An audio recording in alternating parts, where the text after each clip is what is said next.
Hello everyone, সবাই কেমন আছো? আশা করি সবাই ভালো আছো। আজকে আমি তোমাদের সঙ্গে শেয়ার করবো আমার খুব পছন্দের একটা খাবার। তার জন্য আমি এক বাটি আটা নিয়ে নিয়েছি, আর ওর মধ্যে একটু লবণ দিয়ে ভালো করে মিশিয়ে নিয়ে অল্প অল্প জল দিয়ে মেখে নেবো আটাটা। আটাটা এমনভাবে মাখবো না খুব শক্ত হবে না খুব নরম হবে। তারপর এটাকে আমি 4টে গোলা করে নিয়েছি। আমি এরপরে এটাকে একটা হাতের সাহায্যে বাটির মতো করে চিনি ভরে নিয়েছি। হ্যাঁ, তোমরা ঠিকই ধরেছো, আমি চিনির পরোটাই বানাতে যাচ্ছি। এইভাবে বাটির মতো করে চিনি ভরলে যখন তোমরা বেলবে দেখবে এরকমভাবে চতুর্দিকে চিনিটা ছড়িয়ে যাবে। চতুর্দিকে চিনি থাকলে খেতে ভালো লাগে। আর এরপরে দু পিঠ ভালোভাবে সেঁকে নিয়ে এবার হাফ চামচ তেল দিয়ে দেবো। এবার দু পিঠ ভালো করে ভেজে নেবো লাল লাল করে। এটা অসাধারণ লাগে খেতে।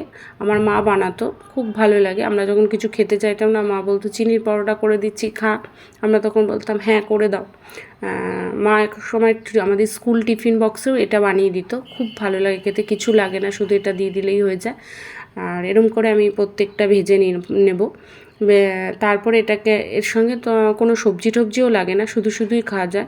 যখন আমার কোনো কিছু করতে ইচ্ছা করে না তখন আমি এটা করেই খেয়ে নিই, তাহলে আর কিছু লাগবে না। আর সঙ্গে একটু চা নিয়ে নিই। তোমাদের কেমন লাগলো অবশ্যই কমেন্ট করে জানিও। ভালো লাগলে আমার একটা লাইক অ্যান্ড শেয়ার করে দিও, আর অবশ্যই আমার চ্যানেলটাকে সাবস্ক্রাইব করে দিও প্লিজ। ধন্যবাদ তোমাদের সবাইকে।